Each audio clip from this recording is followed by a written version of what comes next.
Welcome back for another installment of our Nap Time at Hogwarts segment, where we review another Harry Potter movie every week. And this week we watched Harry Potter 4: The Revenge. Goblet of Fire. So currently, this is rated as 88% certified fresh on Rotten Tomatoes and has a 74% audience score. I think that's lower than the other ones. I don't understand that. I think this is when things get going. Is this one of your favorite ones? Yeah, I mean, things are getting going here. We've got some real high stakes in this one.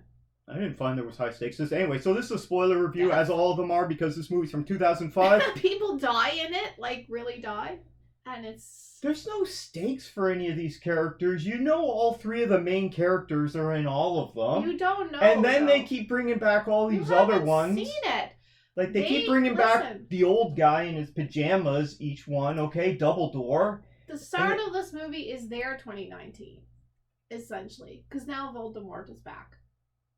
So that's essentially what's happening. Yeah, you're talking about the weird-looking guy. Yeah, the evil one, he who shall not be named. Yeah. Anyway, he's back. Let's give your thoughts on this. Feel free to spoil it as much as you want. Yeah. What do you like about this one? Well, I like it. It's the story is moving forward a lot. This whole thing is one big story. I mean, from start to finish, it's about Voldemort coming back to power, Harry Potter finding out about himself and growing up, and this one we see all the hormones coming out and all the relationship stuff going on. We already discussed in the last episode how this is all like sexual references. Oh my gosh, it's not. Don't talk about the magic in this world is a metaphor for their sexual power. Stop it! It's not. Anyway, you see all these teenagers, start to have crushes on one another and feelings getting hurt and stuff like that, and just silly stuff. They're moving to adulthood. They're 14 at this time.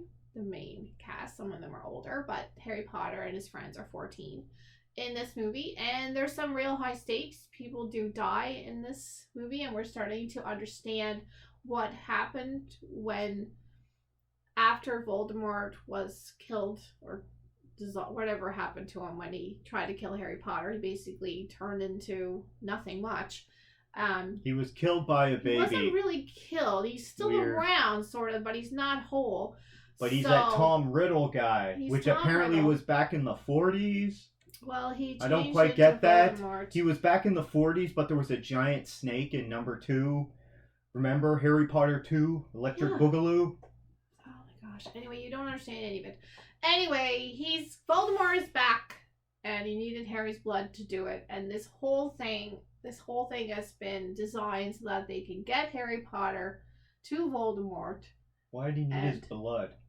That was what he needed, because his blood is in Harry Potter, essentially. Gross. It's not like that. Anyway, when he hit Harry Potter when he tried to kill Harry Potter. As a baby. Which we didn't see. He talks about this in the movie. I don't remember seeing this. See it. Yeah, they show it in a couple of movies. Just a very quick. I don't remember seeing this. Have we seen this already? That. Yeah, because I don't remember it either. His mother is screeching. His mother is screaming. Which one is this? The very first movie. Oh. Anyway. It was a while ago. And Voldemort explains what happened is that he didn't bet on love, and love of Harry's mother for him stopped the death curse, and instead of stopping it too, it kind of reversed back on him, and that's why he died. So he tried to cast the spell on Harry Potter as a baby, and it got reversed back on him. Yeah. Was it a Ron Weasley thing because he had that broken dick? In this, they explain it in this movie about the 3 deadly curses, right? There's the torture, and then there's making someone do something not under their will. He had that broken wand. Okay, stop it. And then there's the death curse. So instead of Harry Potter dying, his mother's love got in the way and reversed the curse back. But it also, what's happened is that it's given Harry Potter a lot of Voldemort's powers. And almost like he's in tune with Voldemort. That's what's happened. So that's why he can talk to snakes. That's why he has the same wand as Voldemort. they have the same feathers in their wands and all this kind of stuff. So, and Voldemort doesn't really realize how powerful Harry is, and that's why he tries to kill him in this, and he ends up failing because why are there feathers in the wands? The feathers, every wand has a tail feather of a phoenix. Why? It's just the way it is. It's the way. This is the way. There you go. Anyway, and so what do you like about this movie? I'm going to focus my reviews on just things that I like for the most part. We're starting to understand more of what happened with the whole thing with Voldemort, because we really don't know all that. We know it's bad. We find out that Neville's parents were killed by the death curse. Who's Neville? The kid Neville with the buck teeth. That's always kind of awkward, but he gets a date in this one, and he's the good kid that knows about plants. He's always been a bit of the dancing kid. Yeah. Sorry, I didn't know what his name was. Yeah, Neville he's got the buck teeth. Neville Longbottom. That's why he talks. Has he got a big butt or something? No, that's his name. It's a British name. Dumb name. That's why he's raised by his grandmother, because his parents were killed by Voldemort. So were Harry's parents. There's a lot of parents dead in this. You sure this isn't a Disney production? That's what there's high stakes in this, and now we're seeing how high they were and what happened. People basically, they're saying that Voldemort put this curse on them to do his bidding, but other people are saying the problem was we couldn't tell which ones did it voluntarily and which ones were cursed. Mm-hmm. So that's when we're seeing who the true allies of Voldemort were. And Snape is always in question because he was talking about Alan Rickman? Yeah, he was working for Voldemort, but Dumbledore stood up for him and said that no, he was under the power of Voldemort. But we're still not sure, because Snape is always suspicious, right, in all these movies. Mostly because Harry and the students are suspicious of him. But Dumbledore protects him with his life. Well, the teachers don't do anything in these movies. They just leave. They actually do something. They actually did something. Yeah, the old guy, Dumbledore, actually comes and saves Harry Potter at one point and shows him like a magic pool of goo. And he takes his memories out. He takes his memories out with his wand and then puts them in the magic goo. And because he doesn't want to remember those things. I'd do that if I could. He wants to look over. Anyway, it's very interesting. I love all the interesting things. In this one, though, there's not as many cute magical things that are going on. This is way more dark. It's not as cute as the other ones. I don't know if it was as dark as the other one. We don't get the last one. We got to see all these Grim Reapers. Okay, so these death. Yeah, okay, but they didn't actually kill anybody. Death visages, these phantoms, and they're terrifying. Yeah. And there's another snake in this again. There's like these visions to. Pet snake. What is it with their obsession with snakes? It's like his dog. He has a snake instead of a dog. So in terms of my perspective, I'm going to try and focus on things that I like about this, okay? But I do have to say one thing that I don't like. It's 2 hours and 37 minutes. It's way too long, okay? And falling asleep watching these things here. But stayed awake, and I'm watching all of them. So as we discussed in the last one, but I'm going to expand on this series is very Freudian. Okay, these stories are very Freudian. It's all sexual references. It's not. No, it is. Stop it with that. So there's lots of snakes in it. Okay, and then we've already discussed what the wands actually stand for.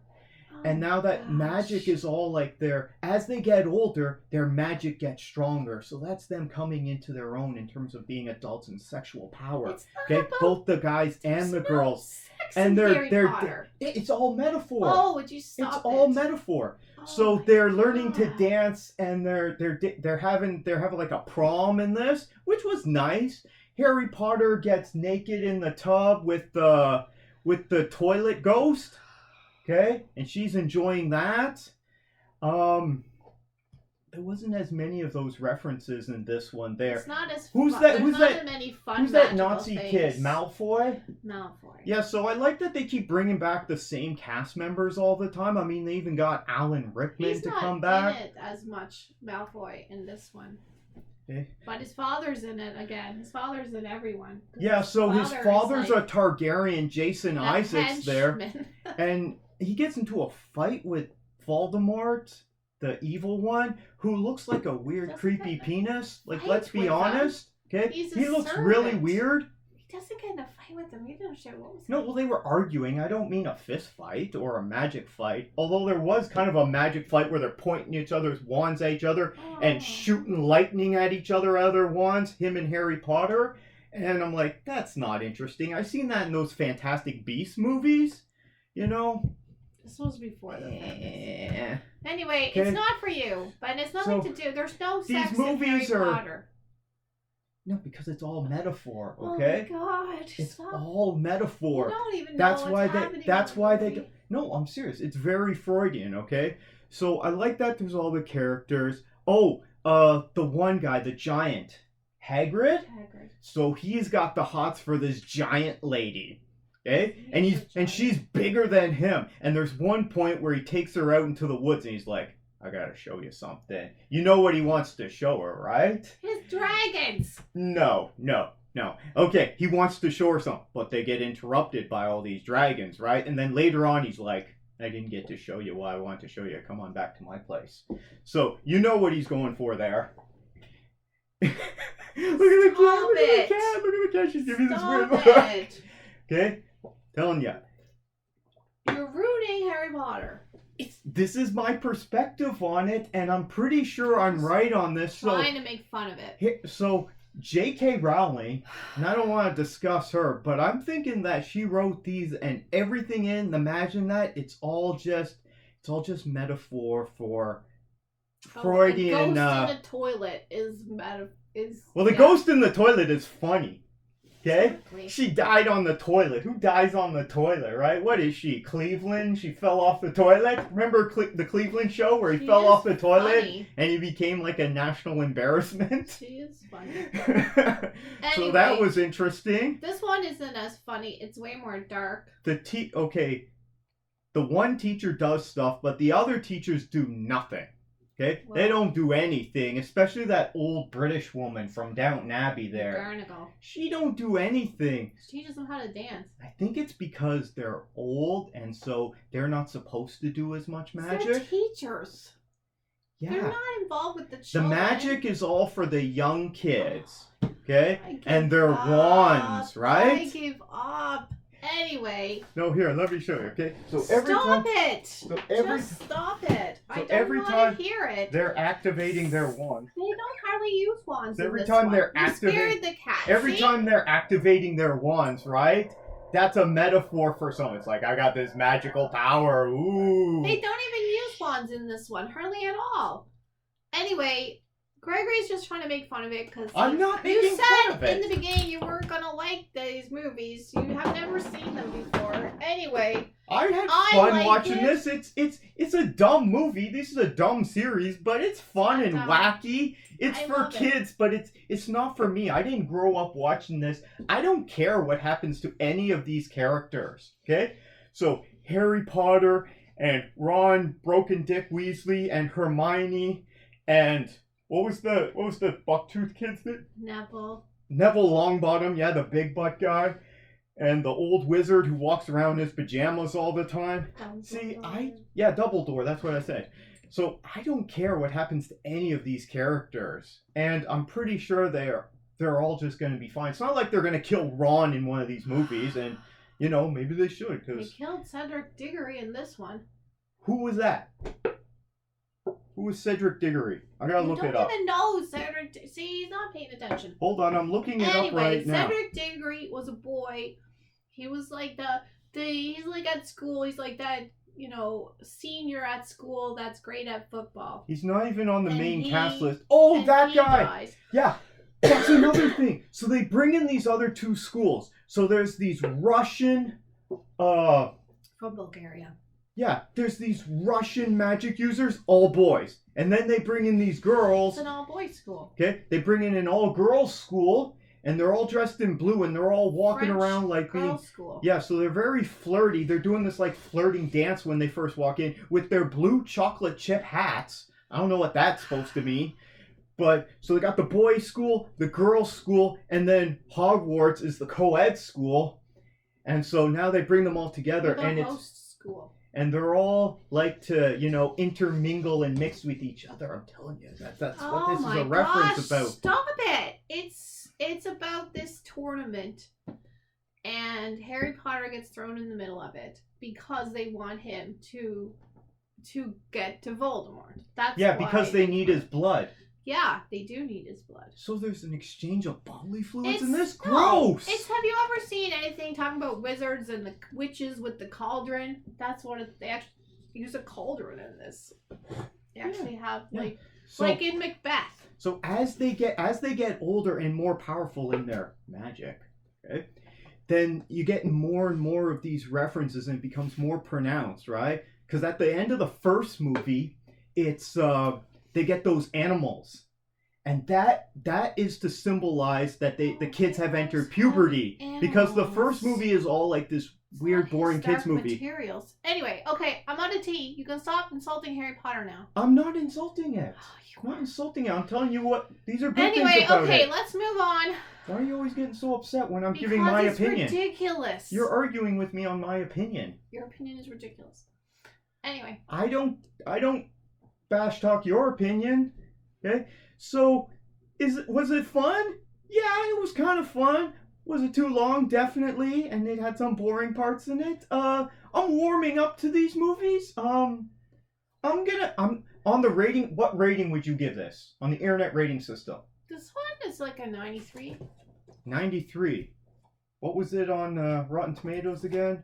88 and 74. So for best movie, I'm gonna give this. This one is not for little kids. If people brought their little kids, none of them are for little kids. The last one has they killed the cat and pinned it to the wall and wrote in the cat's blood a message. They never killed the cat. This one on the internet rating system, I'm giving this just a movie.